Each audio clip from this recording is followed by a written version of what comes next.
mon Sion, il vient, Seigneur. Elle est, c'est le jubilé. Car du mon Sion, son Seigneur. Il vient au son de la trompette, chevauchant les niais, brillant comme le soleil.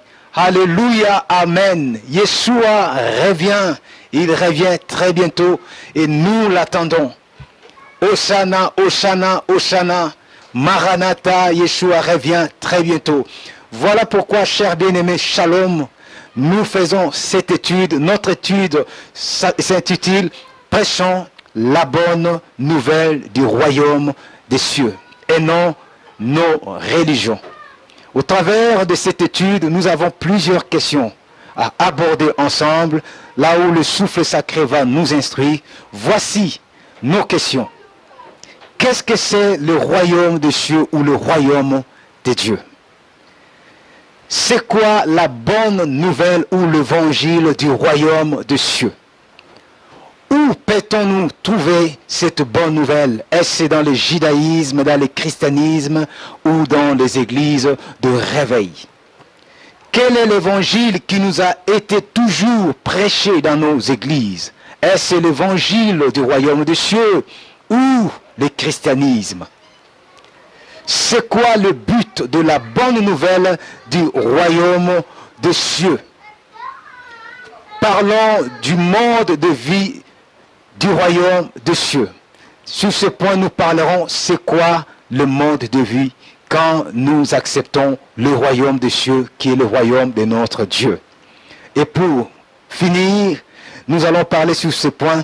Préparons-nous en conséquence pour le royaume éternel, le royaume qui vient bientôt avec notre Sauveur Yeshua HaMashiach. Je nous invite à suivre, que le souffle sacré nous instruit. Shalom.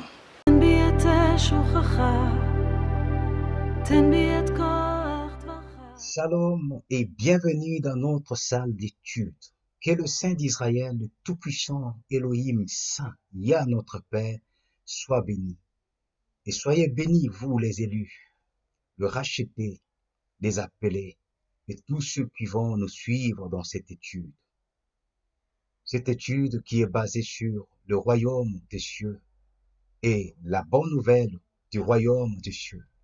À savoir que cet enseignement ou cette étude n'est que le lait spirituel, c'est-à-dire l'un des enseignements fondamentaux. Et le Saint d'Israël a mis cet amour et cette ferveur dans mon cœur de faire cette étude pour ramener beaucoup de gens parmi nous qui cherchons des choses très élevées, oubliant les fondamentales. Car ce qui est fondamental, c'est ce qui soutient la maison. Une maison, même si elle est construite avec de l'or étant des pierres précieuses, si le fondement n'est pas solide, quand il y aura la tempête, quand il y aura le vent, cette maison s'écroulera. Nous voyons même la nouvelle Jérusalem, cette belle maison, cette ville glorieuse qui est fondée sur le fondement bien solide. Ainsi, nos vies aussi doivent être fondées sur les enseignements fondamentaux avant d'aller chercher tout ce qui est solide. Ainsi, dans le livre des Hébreux chapitre 6, il est dit, tendons vers ce qui est parfait en ne posant plus de nouveau les fondements. Pourquoi? Parce que les fondements sont déjà posés.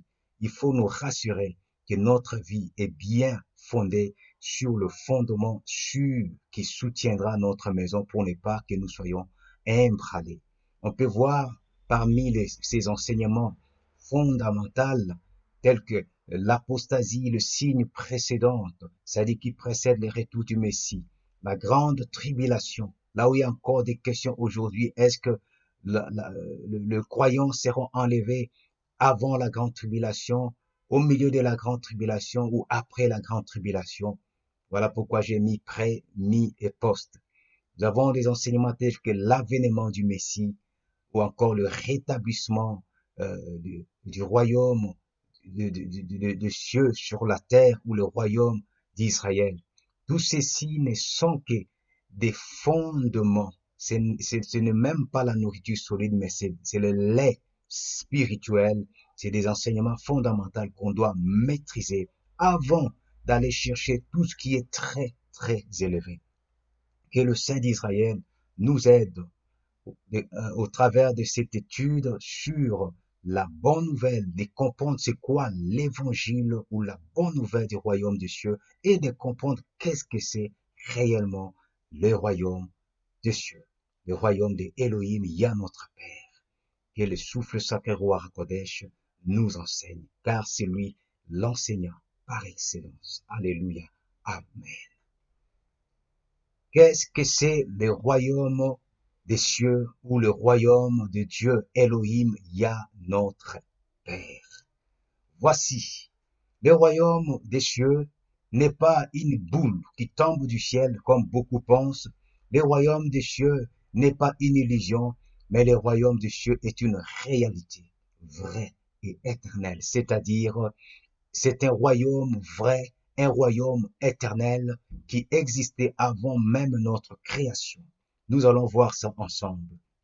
Dans ce royaume, il y a un vrai gouvernement où il y a un roi, il y a une armée et il y a un peuple. Oui, le royaume des cieux. Dans le royaume des cieux, nous avons un royaume vrai dans toutes ses dimensions spirituelles, physiques et matérielles. Le royaume de notre Père. Puisque nous sommes physiques, nous faisons partie de ce royaume. Et tout ce que nous avons aujourd'hui, notre corps, fait partie aussi de ce royaume. Alléluia. Ce royaume est composé de toute sa structure royale.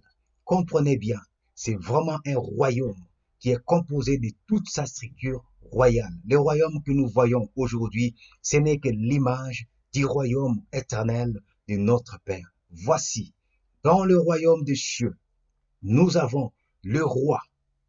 Il y a un roi de ce royaume. Et ce roi, nous le connaissons, Yeshua HaMashiach est le roi des rois qui vient régner bientôt dans le royaume des cieux sur la terre, appelé le royaume d'Israël.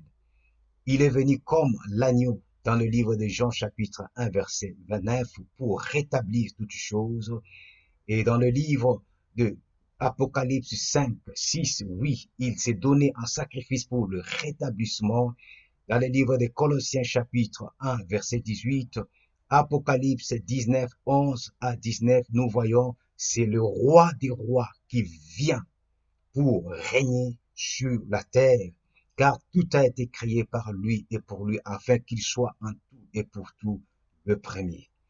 Dans le royaume des cieux, nous avons les lois, telles que nous voyons dans les royaumes des hommes aujourd'hui, nous voyons des lois.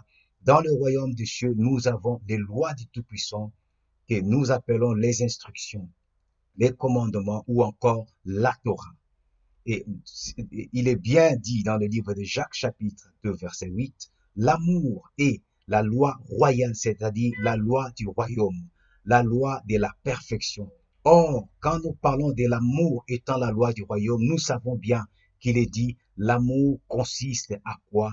L'amour consiste à obéir au commandement de Elohim, Yah notre Père, c'est-à-dire tous les commandements que nous avons aujourd'hui font partie aussi des lois que le Père nous donne dans son royaume. Tout comme les anges au ciel obéissent aussi aux lois du Tout-Puissant qui font partie des lois du royaume, et nous savons que le premier à désobéir, ainsi que les autres anges qui l'ont suivi, Eilel, Satan, le diable, qui a désobéi aux lois du royaume des cieux, qui a été précipité sur la terre, et nous le savons très bien. Dans le royaume des cieux, nous avons le prince qui régneront avec le Messie. Ici, nous parlons dans la dimension terrestre, le royaume des cieux sur la terre. Nous avons le prince qui régneront avec le Messie. Quand le Messie rétablira le royaume des cieux, le royaume d'Israël sur la terre, il y aura un gouvernement, il y aura cette famille de Yah, notre Elohim. Nous pouvons le voir dans les livres de Hébreux chapitre 1, verset 4 au verset 5, Apocalypse chapitre 1, verset 6, Apocalypse chapitre 5, verset 10, Apocalypse chapitre 20, verset 6, où il est bien dit celui qui vaincra régnera avec le Messie. Nous, les humains qui obéissons à la sainteté, à la parole du Tout-Puissant, si nous persévérons jusqu'à la fin, nous serons ceux qui gouverneront, qui régneront avec le Messie, qui paîtront les nations sur la terre pendant le règne des 1000 ans de Yeshua HaMashiach sur la terre. Dans ce royaume, il y a un territoire. Encore dans la dimension terrestre, quand le royaume du Tout-Puissant sera rétabli sur la terre, il y aura ces territoires, ça sera sur la terre, nous le savons très bien. Nous en parlerons encore plus dans les détails pour préciser. Nous avons le royaume au ciel, nous avons les anges qui sont soumis à ces royaumes et le Tout-Puissant rétablira bientôt son royaume qui a été déshonoré sur la terre et son roi, Yeshua Mashiach le juste, régnera sur ce royaume. Dans le royaume, nous avons aussi la vie du royaume de cieux ou encore le monde de vie de ce royaume. Nous savons très bien le monde de vie du royaume de cieux n'est que la sainteté. Nous en parlerons bientôt. Nous aurons sur ce royaume des cieux, sur la terre, une population. Beaucoup l'ignorent que pendant le règne de 1000 ans de Yeshua Mashiach sur la terre, il y aura encore des humains, il y aura encore des nations sur qui nous gouvernerons avec Yeshua HaMashiach. C'est à donner avec des détails. Apocalypse chapitre 20, verset 7 au verset 15. C'est à expliquer. Et nous avons dans ces royaumes l'armée. Apocalypse 19, 14, où nous voyons, il y a une armée qui est appropriée, l'armée du royaume des cieux. Nous avons le souffle sacré roi Kodesh qui est l'esprit du royaume de Yah, notre roi. Car il est venu pour nous conduire selon la vie et les modes de vie du royaume des cieux. Nous sommes les citoyens du royaume des cieux et le souffle sacré est là pour nous guider, pour nous conduire dans toute la vérité du royaume des cieux, pour que nous puissions garder la sanctification, persévérer jusqu'à la fin. Ainsi, c'est très important de regarder cette image, de revoir tous ces passages pour comprendre réellement quand on parle du royaume des cieux, voici quelques points qui déterminent ces royaumes. Ce n'est pas une illusion, ce n'est pas une pensée, une image, mais c'est une réalité, c'est une vie, c'est un royaume, c'est un gouvernement, c'est une puissance, c'est une gloire, c'est une magnificence, c'est le règne de Yah notre Père, c'est lui qui règne dans ce royaume. Alléluia, Amen. Et la durée de ce royaume, nous le savons bien, c'est un royaume qui dure éternellement. Maintenant, revenons sur nos premiers ancêtres, Adam et Ève. Adam et Ève furent les premiers hommes à participer dans le royaume des cieux. Le royaume de Yah, notre Père, Elohim est notre roi. Beaucoup peuvent se poser des questions, mais comment? Oui. Quand le Saint d'Israël a créé les cieux et la terre, il était le seul qui régnait au ciel et qui régnait sur la terre. Il était le seul roi. Son royaume s'étendait au ciel ainsi que sur la terre parce que c'est lui qui avait créé tout pour lui et pour sa gloire et pour son règne. Ainsi, nous comprenons, il y avait une même communion entre le ciel et entre le ciel et la terre, entre le Saint d'Israël et Adam et Ève, il y avait la communion parfaite. Adam était parfait, Adam était juste, Adam était saint. Il y avait la communion entre le royaume céleste et le royaume terrestre jusqu'à ce que l'homme a pu désobéir. Mais nous pouvons voir même dans le livre de Luc chapitre 3 verset 38 par rapport à la généalogie où Adam est appelé directement le fils d'Élohim. Et dans le livre des psaumes, chapitre 8, 4 à 10, nous voyons, la parole nous dit que le Saint d'Israël a fait l'homme de peu inférieur aux êtres supérieurs. Il a couronné l'homme de la gloire et de la magnificence et lui a donné la domination sur ce qu'il avait créé lui-même parce que lui, il demeure le souverain roi au ciel et sur la terre. Et à ce moment, le royaume qui Tout-Puissant dominait encore, et un seul roi régnant au ciel et sur la terre avec justice et sainteté, c'était Yah notre Père qui est aux cieux, et la beauté, la gloire, la magnificence résidait dans le jardin Éden, là où habitait l'homme ainsi que sa femme, jusqu'au moment où la désobéissance de l'homme à Yah était venue. L'homme avait désobéi à son roi. Ainsi l'homme a donné accès ou il a introduit les règnes ou le royaume du mal sur la terre.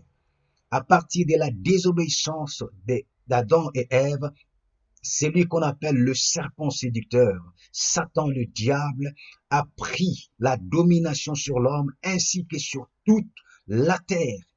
Il a établi son royaume du péché, son règne du péché, de l'injustice et du mal. Et nous pouvons constater dans le livre de Luc, chapitre 4, le verset 5 au verset 7, pendant la tentation, le diable Satan dira à notre sauveur Yeshua le Messie, voici tout ce royaume ainsi que ses gloires. Si tu te prosternes et tu m'adores, je te les donnerai, car il m'a été donné et je le donne à qui je veux. Mais qui avait donné ce royaume et ses gloires à Satan le diable si ce n'est que l'homme? Mais le Messie, sachant qu'il n'était pas venu pour se soumettre à ce royaume de la substitution du péché, mais il était venu par contre pour renverser ces royaumes de substitution de l'injustice du péché afin de rétablir le vrai royaume qui régnait dans le jardin Éden quand le Tout-Puissant Yah notre Père avait créé Adam et Ève. Le royaume de Shalom tel que nous verrons tout à l'heure. Et vous pouvez remarquer dans l'image qui est en bas, le Saint d'Israël chassa Adam et Ève du jardin Éden.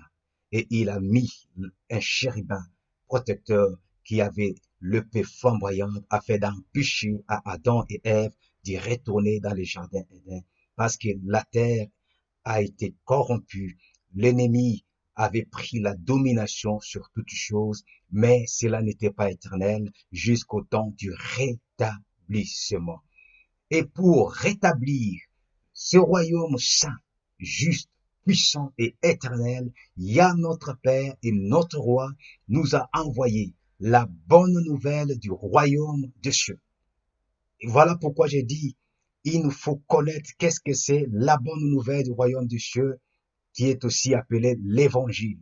L'objectif principal de l'évangile, c'est très important aussi à connaître. Gloire soit rendue à notre Père qui est aux cieux. Alléluia. Amen.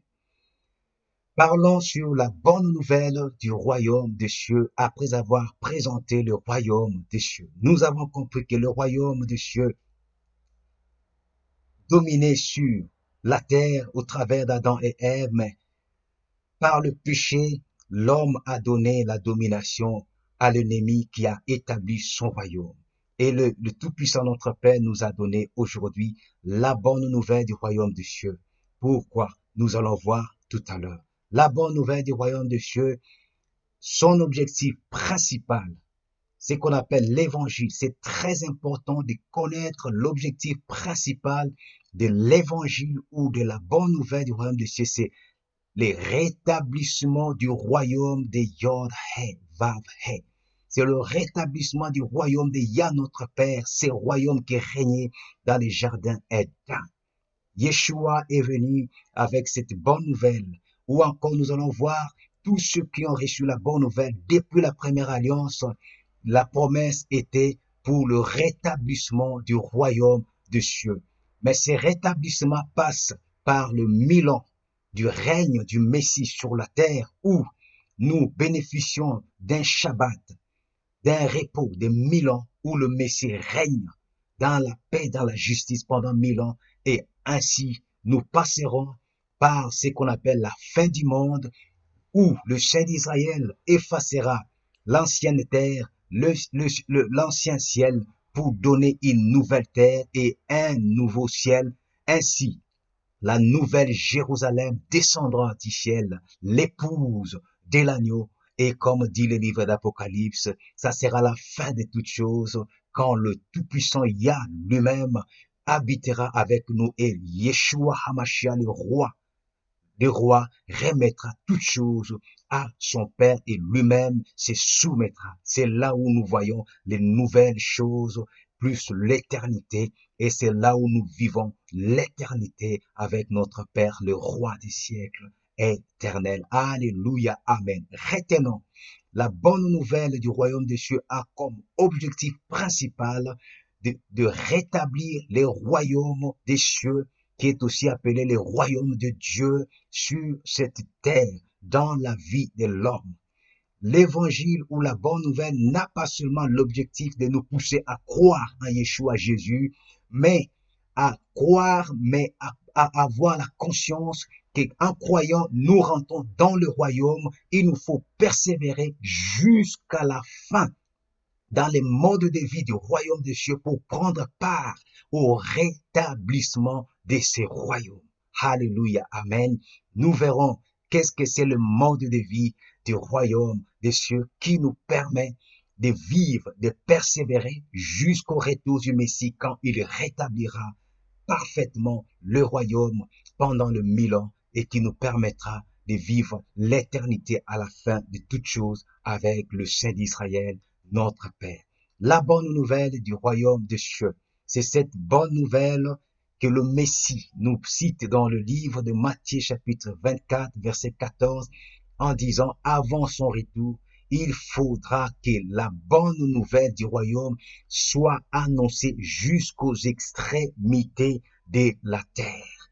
Et cette bonne nouvelle qui est appelée évangile, frères et sœurs, consiste à quoi? Voyons bien, dans la simplicité, l'évangile ou la bonne nouvelle consiste au rétablissement du royaume, c'est-à-dire à rétablir les règnes de Yah notre roi sur la terre, c'est-à-dire le rétablissement de la justice et la vie de sainteté, le rétablissement des shalom et de l'éternité perdue. La bonne nouvelle ou l'évangile a pour rôle ou consiste à rétablir les lois justes et saintes du Tout-Puissant en annihilant, en anéantissant les pouvoirs des lois du péché dans la vie de l'homme. La bonne nouvelle consiste au rétablissement de la communion parfaite entre le ciel et la terre perdue, c'est-à-dire l'homme au travers de la bonne nouvelle peut communier avec le Saint d'Israël, peut avoir une relation avec les anges, c'est-à-dire les anges peuvent être encore au service de l'homme. Pourquoi? Parce que la bonne nouvelle vient rétablir cette relation, cette communion entre nous et le Saint d'Israël, entre le ciel et la terre. La bonne nouvelle consiste au rétablissement de l'univers qui a tant soupiré de la corruption, c'est-à-dire c'est que Paul l'apôtre nous dit dans le livre de Romains, l'univers entier soupire et attend la révélation des fils d'Élohim, c'est-à-dire quand le Messie viendra, l'univers entier aussi se reposera de la pollution, de la souillure, de l'impureté, de tout ce que l'homme a pu faire pour détruire l'univers. L'univers se reposera. Voici ce que la bonne nouvelle vient faire. Le rétablissement, rétablir la justice dans nos vies et la vie de sainteté, rétablir la paix, l'éternité, la vie éternelle, les lois du Tout-Puissant, la communion, ainsi de suite. C'est ça le but de la bonne nouvelle dans nos vies. La bonne nouvelle ne vient pas seulement, comme on voit aujourd'hui, l'évangile de la prospérité, l'évangile du mariage, l'évangile ou la bonne nouvelle d'acheter des voitures, l'évangile d'impacter. Non. Le Messie a dit dans Matthieu 6, 33, cherchez premièrement le royaume des cieux et sa justice, et toutes ces choses vous seront données par-dessus. Celui qui prêche, qui annonce la bonne nouvelle, annoncera la bonne nouvelle en regardant réellement le but de la bonne nouvelle. C'est le royaume des cieux. Tout ce qui est matériel, tout ce qui est, on a besoin sur cette terre, le Père nous le donne. Parce que nous sommes des passagers sur cette terre. Notre royaume n'est pas de ce monde, comme a dit Yeshua, mais notre royaume vient avec le retour du Messie. Et c'est ça le but de la bonne nouvelle, réveiller la conscience des humains, savoir que ce monde passe. La gloire de ce monde, les richesses de ce monde passent. Mais il y a un royaume de paix qui vient balayer les rois de ce monde, les princes de ce monde, les gouvernements de ce monde, détruire toute la hiérarchie pyramidale de ce monde et rétablir un royaume de paix, de justice, de sainteté avec Yeshua, où nous régnerons avec lui, nous gouvernerons cette terre avec lui, comme dit les livres des psaumes, les justes hériteront la terre, nous hériterons la terre dans la paix, dans la gloire, dans le shalom, dans la sainteté, comme Adam était parfait, juste, saint dans le jardin Éden, nous retrouverons encore cette gloire avec le rétablissement parfait quand le Messie viendra. Et ça, c'est la bonne nouvelle que nos ancêtres ont entendu et ils ont reçu dans leur cœur et ils ont gardé dans leur cœur. Et le point central pour ce rétablissement parfait de toutes choses est le messager de l'alliance, qui est le point central. Et le messager de l'alliance, c'est qui? C'est Yeshua HaMashiach, le roi des rois, appelé Jésus-Christ de Nazareth. C'est lui que le livre de Malachie, chapitre 3, verset 1, appelle le messager de l'alliance. Colossiens, chapitre 1, 19 à 20, tout a été créé par lui afin qu'il soit en tout et pour tout le premier, le Messie, le roi. C'est lui qui est le point central pour ce rétablissement. Il est venu, il a obéi au Tout-Puissant, il a obéi au Père, il a donné sa vie, il était mort, le Père l'a ressuscité, afin de rétablir le royaume qui a été soumis au péché.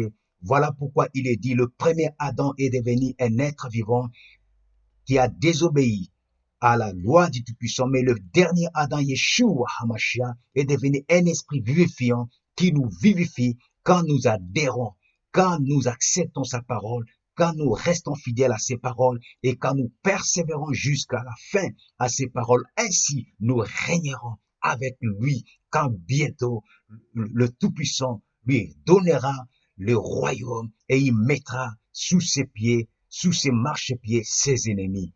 Alléluia. Amen.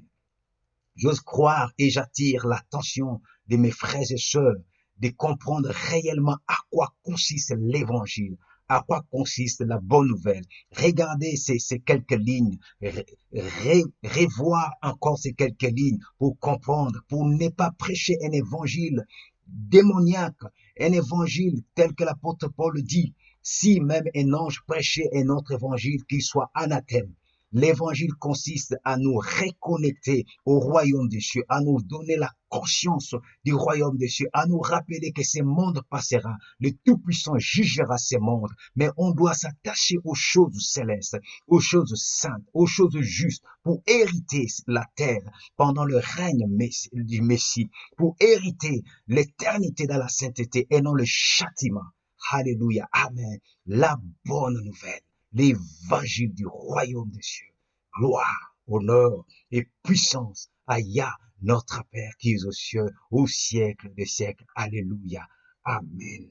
Ceci dit, où peut-on nous trouver cette bonne nouvelle, cet évangile du royaume des cieux, que le Messie lui-même a dit que cette bonne nouvelle ou cet évangile du royaume des cieux sera prêché jusqu'aux extrémités de la terre avant mon retour. Où peut-on nous trouver cet évangile?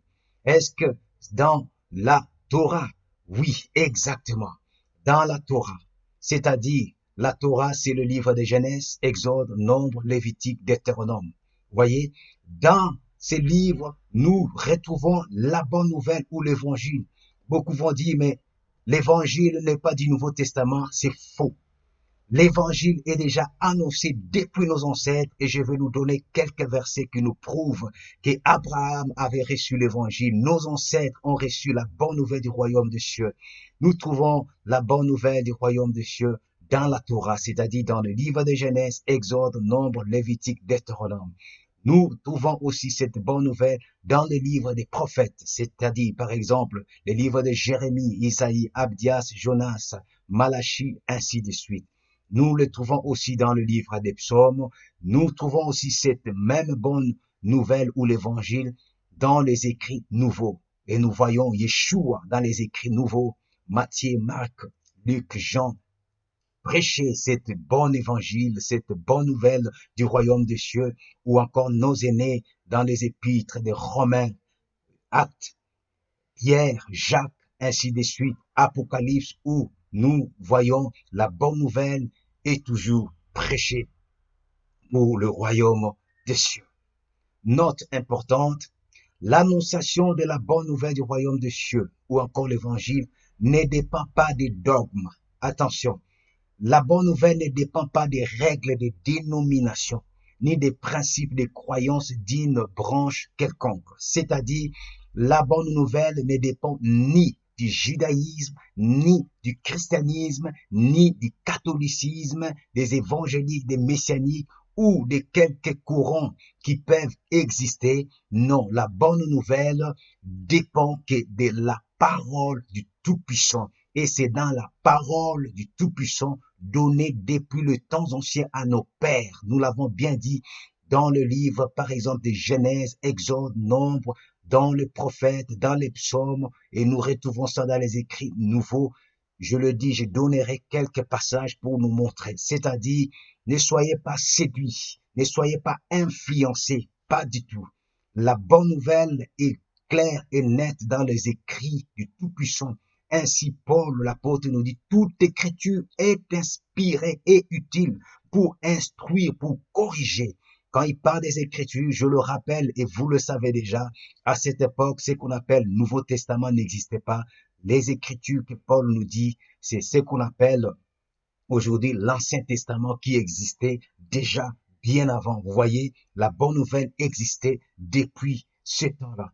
Et plus précisément, cette bonne nouvelle, nous verrons, qui a été annoncée à notre Père Abraham, à Isaac et à Jacob Israël, sans pourtant parler des autres patriarches tels que Enoch, Noach, Sem, ainsi de suite.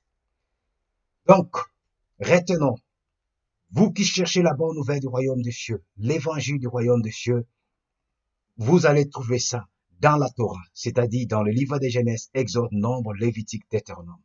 Vous trouverez ça dans le livre des prophètes, vous trouverez ça dans les psaumes, vous trouverez ça aussi dans les écrits nouveaux. Les écrits nouveaux, c'est-à-dire Matthieu, Romains, Actes, Corinthiens, ainsi de suite. Donc, voyons ensemble cette bonne nouvelle ou encore l'évangile du royaume qui a été annoncé à nos pères Abraham, Isaac et Jacob, Israël, tel que je le dis. Voyons ensemble ces quelques passages qui peuvent encore nous aider à voir les choses au clair. Genèse chapitre 12, le verset 1 au verset 3. La parole nous dit, « Or, l'Éternel avait dit à Abraham, sors de ton pays, avec ta parenté, et de la maison de ton père, et viens au pays que je te montrerai. » Regardez bien, j'ai souligné au pays que je te montrerai. Pourquoi? Parce que ce pays que le Père lui parle, c'est ce pays qui sera le siège du royaume. C'est-à-dire, j'ai mis Actes chapitre 1, verset 6, que nous allons lire tout à l'heure. Vous allez voir que ce pays que le Tout-Puissant a promis de donner à Abraham, ça sera le pays où le roi des rois siégera pour régner sur toute la terre. C'est-à-dire, la bonne nouvelle est déjà annoncée ici. Il continue, il dit, « Et je te ferai devenir une grande nation, et je te bénirai, et je rendrai ton nom grand, et tu seras béni. Je bénirai ceux qui te béniront, et je maudirai ceux qui te maudiront. » Et voici la dernière phrase qui dit, « Et toutes les familles de la terre seront bénies en toi. » Et voyons bien, ici il dit toutes les familles de la terre, la promesse de bénir toutes les familles de la terre dans le royaume du Tout-Puissant encore, en Abraham. Et cette promesse, regardez, nous le trouvons dans le livre des Galates, chapitre 3, verset 29, où il est dit, aussi l'Écriture prévoyant que Elohim justifierait les gentils par la foi, a auparavant évangélisé. Regardez ici, il a fait quoi Elohim? Il a évangélisé, c'est-à-dire il a annoncé la bonne nouvelle à Abraham, c'est-à-dire Abraham avait entendu l'évangile, la bonne nouvelle. Poursuivons, il dit, il a auparavant évangélisé ou annoncé la bonne nouvelle à Abraham en lui disant, toutes les nations seront bénies en toi. Voyez Genèse 12, verset 3. Toutes les familles, les nations seront bénies en toi. C'est pourquoi ceux qui sont de la foi sont bénis avec Abraham, le fidèle. Et ça, vous voyez vous-même, c'est ça la bonne nouvelle que le Tout-Puissant avait annoncé à notre Père Abraham. Et nous constatons que, comme la flèche l'indique, toutes les nations de la terre, voici la corrélation, c'est-à-dire c'est le même passage que Paul l'apôtre a cité. Et quand je nous ai dit, viens au pays que je te montrerai, j'ai bien mis entre parenthèses les sièges du royaume, Actes chapitre 1, verset 16, voici, que dit ces passages. Alors les apôtres réunis lui demandèrent, Seigneur, est-ce à ce temps que tu rétabliras le royaume d'Israël? Le royaume d'Israël, le tout Israël. Regardez, j'ai bien précisé, quand les apôtres demandent le royaume d'Israël, qu'est-ce que c'est le royaume d'Israël? C'est le tout Israël réunifié, c'est-à-dire les Juifs, Judas, les Éphraïmites, c'est-à-dire les 10 tribus dispersées dans le monde, ainsi que le greffé, ce qui veut dire tous ceux qui adhèrent Israël en Yeshua. Vous voyez, ils deviennent israélites à 100%. C'est pas à 95, ni à 90, ni 99, mais ils deviennent à 100% israélites. Et s'ils persévèrent jusqu'à la fin en obéissant aux paroles de Yeshua, ils régneront au temps du rétablissement du royaume d'Israël sur la terre. Et cet Israël, le royaume d'Israël ici, à ne pas confondre surtout avec le royaume de Judas, ce qui veut dire le royaume qui ne contenait que le peuple juif, le peuple benjamite et quelques lévites. Non. Le royaume d'Israël, c'est le royaume qui rassemble les 12 tribus d'Israël, ainsi que tous ceux qui rejoignent Israël par la foi, l'adhérence en Yeshua. Et les apôtres, vous voyez, ils avaient bien la conscience qu'il y aura un Messie qui viendra rétablir le royaume d'Israël, selon les promesses que le Tout-Puissant avait données à nos pères Abraham, Isaac et Israël, Jacob. Et pour dire, le royaume d'Israël, c'est la représentation du royaume de Dieu. C'est la représentation du royaume des cieux sur la terre. Voilà pourquoi l'amour du Tout-Puissant, au travers de Yeshua Mashiach, selon le livre de Romains 11, il vient rassembler, que ce soit juif, que ce soit les 10 tribus qui ont été dispersées, ainsi que tous les non-israélites qui croient, qui adhèrent à Yeshua, ils deviennent le peuple du royaume d'Israël. Vous pouvez bien le vérifier dans le livre des Éphésiens, chapitre 2. Vous n'êtes plus étrangers, mais vous êtes les concitoyens du royaume d'Israël. Alléluia. Amen. Ça, c'est l'évangile. C'est la bonne nouvelle du royaume de Dieu. Voyons encore cet évangile même qui a été annoncé à notre père Abraham, a été aussi annoncé à notre père Isaac. Genèse chapitre 26, verset 3 au verset 5, il est dit, demeure dans ces pays-là, et je serai avec toi.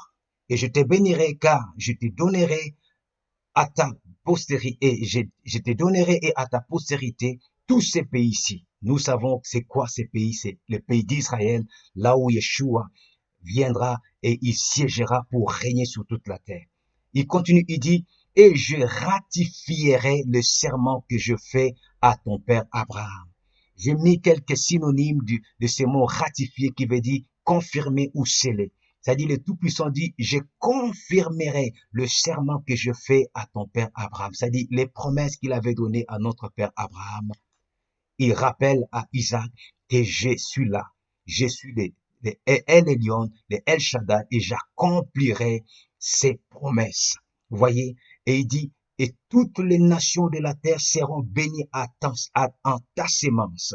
C'est encore la promesse qu'il avait donnée à Abraham qui répète à son fils Isaac la bonne nouvelle de bénir toutes les familles de la terre, de rassembler toutes les familles de la terre qui vont adhérer en Yeshua pour devenir Israélites du royaume d'Israël. Alléluia, amen. Et il dit au verset 5, il dit, parce qu'Abraham a obéi à ma voix et qu'il a gardé mon ordonnance, mes commandements, mes statuts et mes lois. C'est-à-dire, tout a été à cause de l'alliance que les saints d'Israël avaient fait avec serment à notre père Abraham, qu'il a ratifié à Isaac et qu'il ratifie aussi à Jacob, tel que nous le voyons ici dans Genèse 35, le verset 9 au verset 12, à notre père Jacob Israël, il dit, Elohim apparut encore à Jacob quand il venait de Pandan Aram et le bénit. Et il lui dit, ton nom est Jacob, mais tu ne seras plus nommé Jacob, car ton nom sera Israël. Il les nomma Israël. Elohim lui dit aussi, je suis le Elohim fort, El Shaddai ou Tout-Puissant, augmente et multiplie.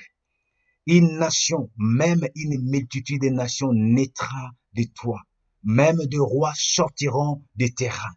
Voyez cette promesse, c'est la même promesse que le Saint d'Israël avait donnée à Abraham, de multiplier, de bénir de multitudes de nations au travers d'Abraham, au travers d'Isaac, et maintenant c'est au travers de Jacob, Israël, qui hérite encore de cette promesse, de cette alliance avec serment. Et au verset 12, il dit, je te donnerai le pays que j'ai donné à Abraham et à Isaac. Vous voyez, le siège du royaume des cieux sur la terre, Israël. Et je te donnerai à ta postérité après toi. Le Père vient ratifier, vient confirmer encore cette promesse à notre Père Israël, Jacob, Israël. C'est la même bonne nouvelle, c'est le même évangile que nous avons vu tout à l'heure dans Genèse 12, qui est cité dans le livre des Galates chapitre 3. Et cette bonne nouvelle, si nous voulons le savoir, c'était l'espérance de nos aînés, c'est-à-dire le royaume d'Israël, le royaume des Yah, le royaume des cieux sur la terre. Alléluia. Citons quelques passages clés de la bonne nouvelle du royaume des cieux, le royaume d'Élohim. Cette même bonne nouvelle est annoncée aux fils d'Abraham aussi, aux fils d'Isaac et aux fils de Jacob, Israël, au temps de Moïse. C'est la même bonne nouvelle. Exode chapitre 3, verset 23 au verset 25 nous dit, « Or, il arriva longtemps après que le roi d'Égypte mourut et les enfants d'Israël qui gémissaient, les enfants d'Israël qui gémissaient à cause de la servitude, crièrent et le cri de leur servitude montant vers Elohim. Et Elohim entendit leur gémissement et Elohim se souvint de son alliance avec Abraham, avec Isaac et avec Jacob. Vous voyez, cette alliance que le Saint d'Israël s'est souvenu avec Abraham, avec Isaac, avec Jacob, c'est cette alliance même que le Saint d'Israël avait donné cette bonne nouvelle du rétablissement de son royaume. C'est-à-dire, ce que Moïse avait reçu pour aller annoncer au peuple d'Israël en Égypte, ce n'était que cette même bonne nouvelle, cette même évangile que Abraham, Isaac et Jacob ont reçu.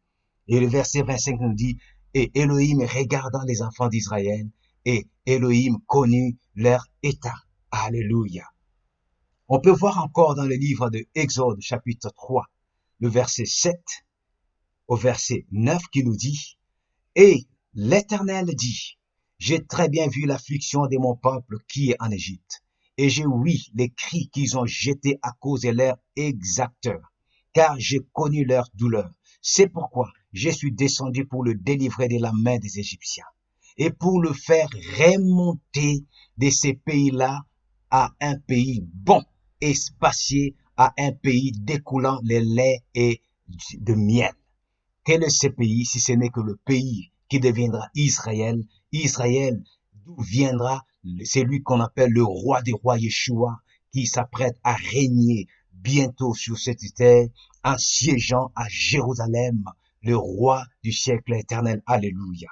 Et nous continuons, il dit, au lieu où sont les Cananéens, les Étiens, les Amoréens, les Phérésiens, les Éviens et les Jubusiens, Et maintenant, voici les cris des enfants d'Israël est parvenu à moi. Et j'ai vu aussi l'oppression dont les Égyptiens les oppriment. Maintenant donc, viens. Et je t'enverrai vers Pharaon. Et tu retireras mon peuple, les enfants d'Israël, hors d'Égypte. Voyez, ça c'est l'image de ce que même le Tout-Puissant fait aujourd'hui dans nos vies. En envoyant son Fils le Messie, il nous a fait sortir de nos Égyptes spirituelles afin que nous puissions aller à la terre promise, que nous puissions aller régner avec le Messie pendant 1000 ans, que nous rentrons dans les repos du règne du Messie pendant 1000 ans. C'est pareil, voilà pourquoi Paul l'apôtre nous dira, tout ce qui a été écrit, ça a été écrit pour nous instruire. Si ces peuples israélites dans le désert ont été rebelles, idolâtres, un peuple qui murmurait, et ils ont péri dans les déserts. Cela doit être une instruction pour nous qui croyons, qui adhérons à Yeshua aujourd'hui. Il nous faut persévérer jusqu'à la fin pour hériter le royaume des cieux, car ils sont sortis pour la terre promise, pour la terre que le Tout-Puissant avait promis avec serment à nos pères, mais beaucoup n'ont pas pu entrer sur cette terre à cause de l'incrédulité de leur cœur. Et faisons attention que nous aussi aujourd'hui, que nous puissions périr, que nous ne puissions pas rentrer dans la promesse du royaume des cieux, car nous avons ici une image exacte de ce que nous vivons aujourd'hui. Ainsi, il est dit, si on peut voir bien ce qu'il est dit dans le livre de Hébreux chapitre 4, regardez très bien mes frères et sœurs. Ainsi donc, pendant que la promesse d'entrer dans les repos de Elohim est toujours en vigueur, craignons que l'un d'entre vous ne se trouve coupable d'être resté en arrière.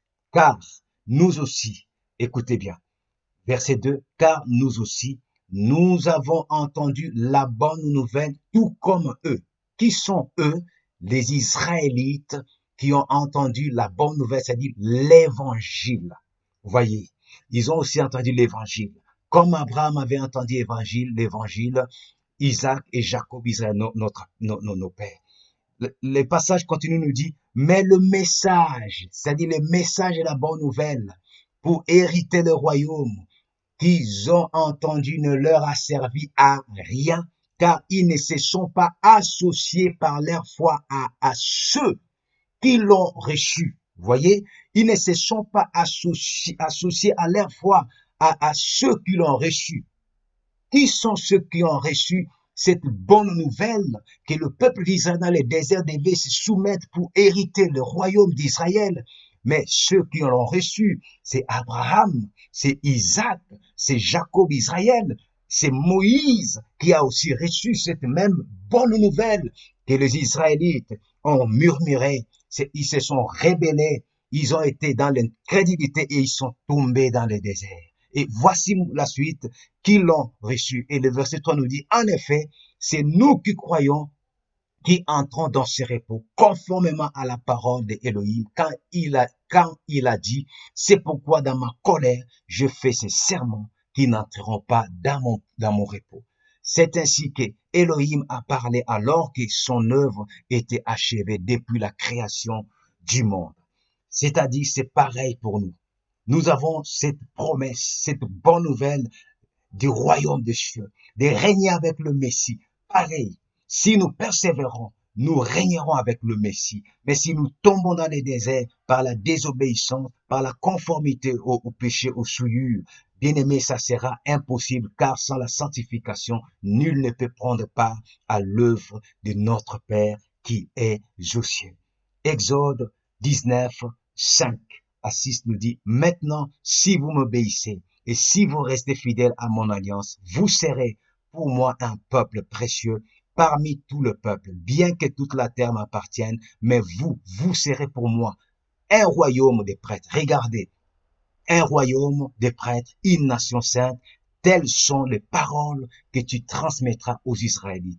Je le répète, c'est le parole que Yah a dit à Moïse de transmettre aux Israélites. Nous croyons aujourd'hui, nous sommes en Yeshua des Israélites, sachant que nous faisons partie de ce royaume des prêtres, de cette nation sainte.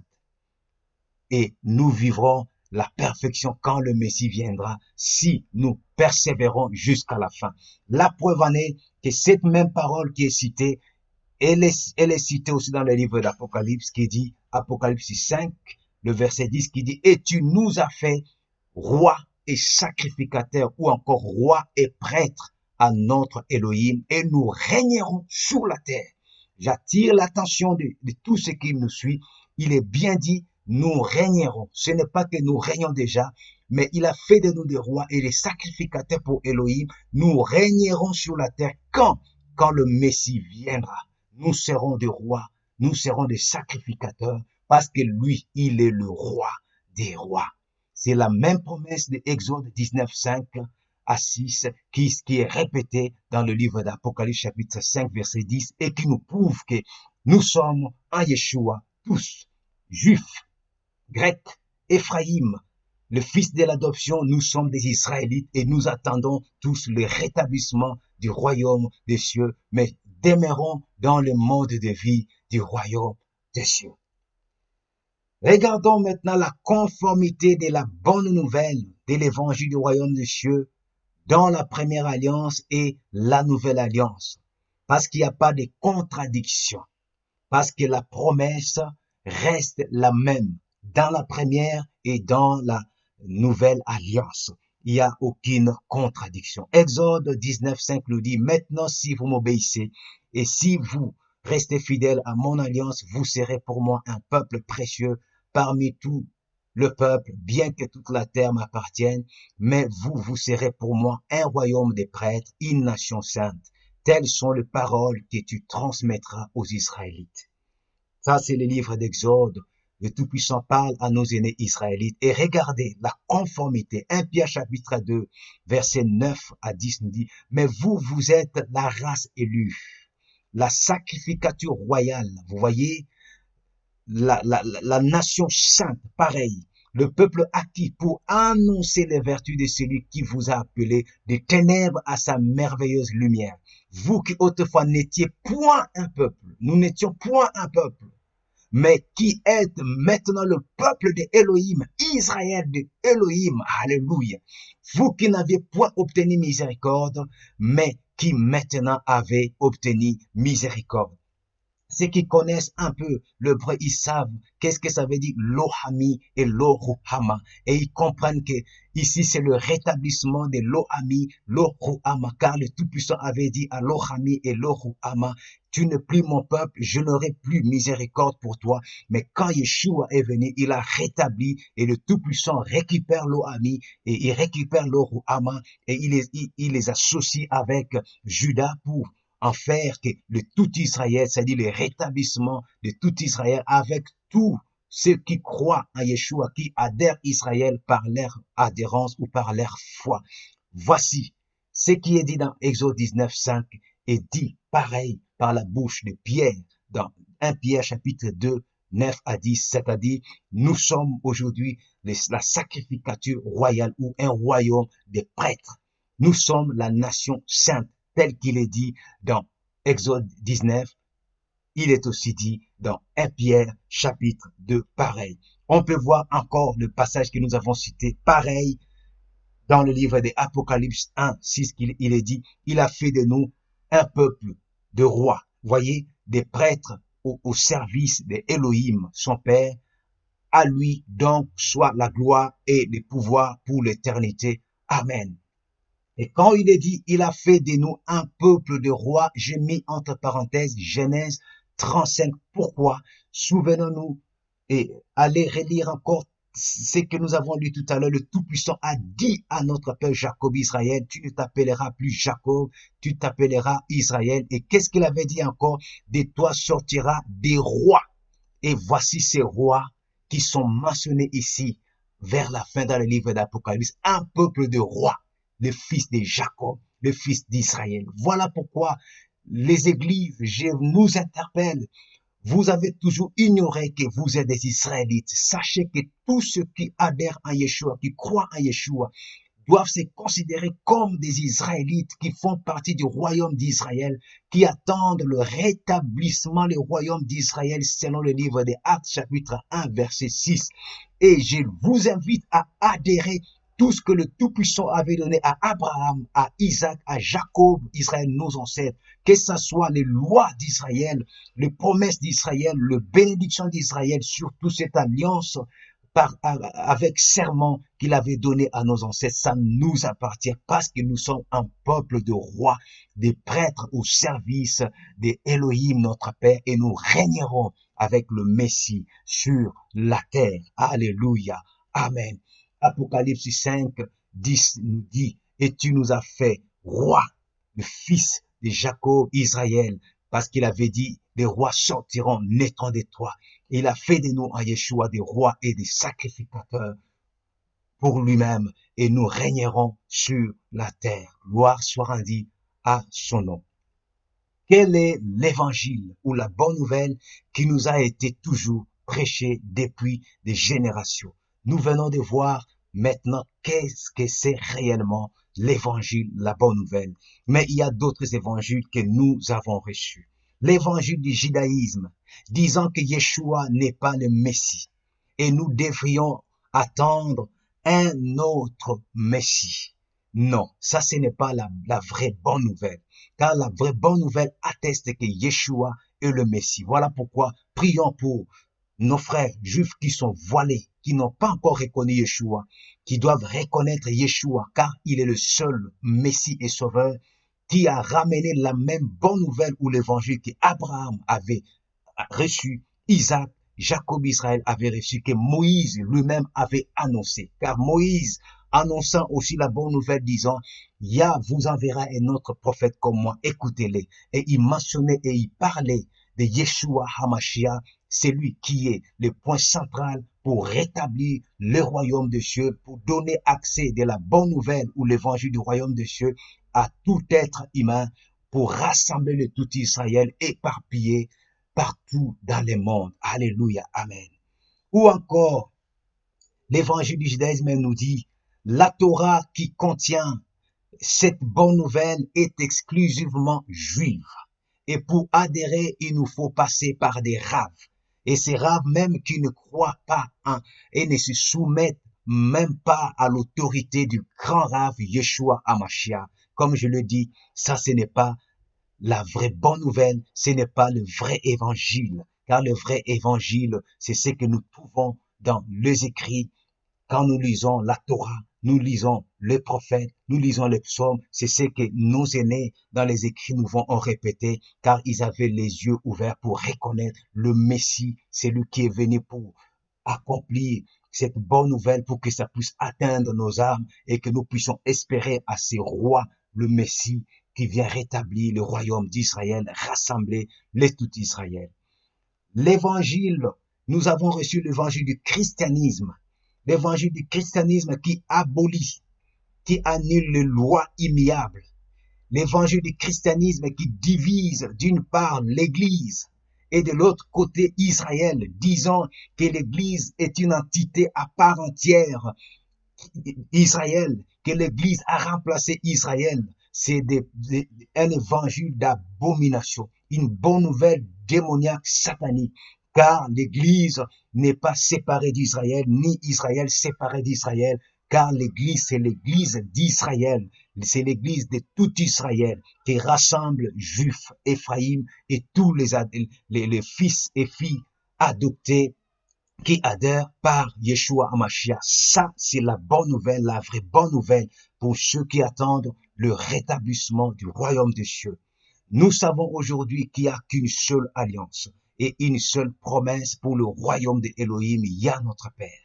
Et cette promesse est pour les Juifs, cette promesse est pour les Éphraïmites, c'est-à-dire les distribués, les dispersés dans le monde, et cette promesse est pour tous les greffés qui adhèrent à Yeshua, qui deviennent Israélites à 100%. Et ils sont appelés les royaumes de tout Israël. Selon le livre des Romains, chapitre 11, le verset 26, qui nous parle des greffés dans l'olivier franc d'Israël. Alléluia. L'évangile de l'islam avec son prophète Mahomet est un faux évangile, est une fausse bonne nouvelle. Car ils acceptent pas que Yeshua est le fils d'Élohim venu dans la chair, qu'il est mort et ressuscité pour le rétablissement du royaume de Yah, notre Père sur la terre. C'est une mauvaise bonne nouvelle, c'est un mauvais évangile. Quel est l'évangile qui nous a été toujours prêché depuis des générations? La vraie évangile, comme nous l'avons dit, l'évangile ou la bonne nouvelle du royaume des cieux se trouve dans sa propre parole, donnée depuis les temps anciens à nos pères, plus précisément à notre père Abraham, Isaac et Jacob Israël, sans pourtant parler des autres patriarches tels que nous l'avons dit, Enoch, Noah, Sem et tant d'autres. Et nous avons vu quelques passages qui nous prouvent que Abraham avait reçu cette bonne nouvelle, Isaac et Jacob, nos ancêtres, ont reçu cette bonne nouvelle que nous trouvons dans la Torah, Genèse, Exode, Nombre, Lévitique, Deutéronome, dans le livre des prophètes, dans les psaumes et dans les écrits nouveaux où les disciples du Messie, les apôtres, attestent cette bonne nouvelle que le Messie Yeshua a ramenée. Et le but primordial de la bonne nouvelle du royaume des cieux, c'est important de le savoir. C'est le but primordial de l'évangile est de nous reconnecter, de ramener notre âme, notre esprit à être reconnecté à quoi? Aux réalités du royaume des cieux. On peut voir quand le Messie nous dit dans Matthieu 6, verset 33, « Faites donc du règne ou du royaume d'Élohim et de ce qui est juste à ses yeux votre préoccupation première, et toutes ces choses vous seront données en plus. » C'est-à-dire, la bonne nouvelle vient nous reconnecter premièrement aux réalités du royaume des cieux ainsi que sa justice, et non au matériel, et non aux richesses telles que Matthieu 6, 33 nous le dit. Colossiens 3 nous montre aussi, verset 1 au verset 4 nous dit, « Mais vous êtes aussi ressuscités avec le Christ. Recherchez donc les réalités d'en haut, là où se trouve le Christ, qui siège à la droite de Elohim. De toute votre pensée, tendez vers les réalités d'en haut, et non vers celles qui appartiennent à la terre, car vous êtes morts et votre vie est cachée avec le Christ en Elohim. Les jours où le Christ, le Messie, apparaîtra, lui qui est votre vie, alors vous paraîtrez vous aussi avec lui en partageant sa gloire. » Voilà la priorité, le but primordial de la bonne nouvelle, c'est de nous reconnecter à la gloire du royaume des cieux, comme il est dit à la fin de ces passages, de ces versets 4 des Colossiens, le jour où le Messie apparaîtra, lui qui est votre vie, alors vous paraîtrez vous aussi avec lui en partageant sa gloire, ou dans le royaume où il régnera pendant 1000 ans sur la terre. Et voilà la bonne nouvelle, l'évangile a comme but primordial de nous reconnecter à ces réalités pour nous faire montrer le rétablissement de la justice, ou nous faire vivre le rétablissement de la justice et de la sainteté du royaume des cieux dans notre propre vie. Premièrement, le rétablissement du shalom et de l'éternité dans notre propre vie, le rétablissement de ces lois justes et sainte dans notre propre vie, le rétablissement de la communion parfaite entre le ciel et la terre perdue, c'est-à-dire entre nous et le Père, le rétablissement de l'univers qui attend soupiré de la corruption, c'est que nous attendons quand le Messie viendra pour rétablir toutes choses. Parlons du monde de vie du royaume des cieux. Avant de finir, quel est le monde de vie du royaume des cieux? Comment se comporter dans ce royaume, puisque le royaume est au-dedans de nous, le prémisse du royaume est au-dedans de nous, en attendant le retour du Messie qui va rétablir ce royaume pour que nous puissions le vivre pleinement. Mais comment vivre dans le royaume des cieux, le monde de vie du royaume des cieux? Ainsi dit le maître de ce royaume, voici, Lévitique 20, 26 nous dit, vous serez saints pour moi, car moi, Yah, je suis saint, et je vous ai mis à part des autres peuples pour que vous m'apparteniez. C'est-à-dire, notre mode de vie est la sainteté, la sanctification. Exode 19:6 nous dit, mais vous, vous serez pour moi un royaume des prêtres, une nation sainte. Telles sont les paroles que tu transmettras aux Israélites. Une nation sainte, toujours la sainteté. Pourquoi? Parce que le maître de ce royaume lui-même est saint. Ainsi, l'apôtre Pierre nous dit, comme des enfants obéissants, ne vous laissez plus diriger par les passions qui vous gouvernaient autrefois, au temps de votre ignorance. Au contraire, tout comme celui qui vous a appelé est saint, soyez saints dans tout votre comportement, car voici ce que Elohim dit dans l'Écriture, soyez saints, car je suis saint. C'est-à-dire, la sanctification doit être notre préoccupation, doit occuper notre conscience, nous sanctifier à chaque instant, à chaque moment, parce que c'est le mode de vie du royaume de notre Père. Voici la raison de cette sanctification. Quand Jean a prêché, il a dit, répentez-vous car le royaume des cieux est proche. Pourquoi les gens devaient se repentir? Car ce royaume est un royaume de sainteté. Le roi de ce royaume, le maître de ce royaume est saint.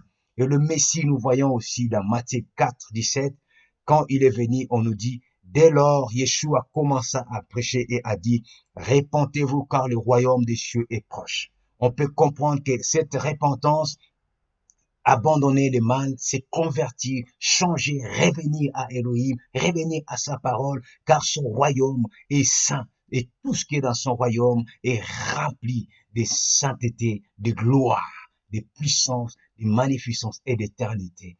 Et nous voyons le caractère coercitif de ce mode de vie de sainteté dans le livre d'Hébreux 14 qui nous dit « Recherchez la paix avec tous et la sanctification sans laquelle personne ne verra les seigneurs. Personne ne verra le Tout-Puissant. Sans la sanctification, personne ne verra le Tout-Puissant, le Saint d'Israël. Personne ne prendra part au royaume de notre Sauveur Yeshua Mashiach. Voilà pourquoi nous sommes appelés à vivre dans la sanctification, c'est-à-dire à être séparés de tout péché, de toute souillure, de toute iniquité, à obéir à la parole du Tout-Puissant. Car qu'est-ce que c'est la sanctification dans la simplicité? La sanctification, oui, le mot hébreu kadash veut dire séparé, mis à part, préparé, consacré pour Yah notre Père. Mais dans la simplicité, on peut comprendre que la sanctification, c'est aussi l'obéissance à toutes les paroles commandées par les tout-puissants Yah notre Père qui nous séparent des mauvaises vies de ce monde. Gloire soit rendue à notre Père qui est aux cieux. Pour conclure, préparons-nous en conséquence pour le royaume éternel. Voici les passages que je veux nous laisser. Matthieu 13, 45 à 46 nous dit, le royaume des cieux est encore semblable à un marchand qui cherche de belles perles et qui, ayant trouvé une perle de grand prix, s'en est allé et a vendu tout ce qu'il avait et l'a acheté. Si le royaume des cieux est précieux pour toi, vends tout ce que tu as et sacrifie-toi pour hériter le royaume des cieux. Matthieu 6, 21 nous dit, car où est votre trésor, là sera aussi votre cœur. Que notre cœur regarde maintenant le royaume des cieux, fixe le royaume des cieux pour hériter cette gloire. Luc 13, 24 au 25 nous dit, et il leur dit, efforcez-vous d'entrer par la porte étroite, car je vous dis que plusieurs chercheront à y entrer et qui ne le pourront. Quand le père de famille sera entré et qu'il aura fermé la porte et que vous, étant dehors, vous vous mettrez à heurter et à dire, Seigneur, Seigneur, ouvre-nous. Il vous répondra, je ne sais d'où vous êtes. C'est-à-dire, efforçons-nous aujourd'hui pour entrer dans le royaume et persévérons dans la parole, dans l'obéissance pour hériter. Car le Messie lui-même a dit, dans Matthieu 24, 13, il dit, mais celui qui aura persévéré jusqu'à la fin sera sauvé. C'est-à-dire, c'est celui qui héritera de ce royaume. Mais comment persévérer jusqu'à la fin? Apocalypse nous dit, 14, 12 nous dit, c'est ici la patience ou la persévérance des saints. Ce sont ici ceux qui gardent les commandements de Elohim et la foi de Yeshua HaMashiach. Notre persévérance est de garder les commandements du Tout-Puissant ainsi que la foi ou l'adhérence appelée les témoignages de Yeshua HaMashiach. Ce qui est dit aussi dans Apocalypse 12, 17. Le dragon s'irrita contre la femme et s'en alla faire la guerre au reste de sa postérité, ceux qui gardent les commandements de Yah et qui ont le témoignage de Yeshua HaMashiach. Gardons le commandement de notre Père Yah Elohim et gardons notre foi, notre émouna, notre adhérence, fidélité aux paroles de Yeshua afin d'hériter le royaume des cieux. Répentons-nous, vivons dans la sainteté car le royaume des cieux est proche. Shalom. תן בי את שוכחה, תן בי את כל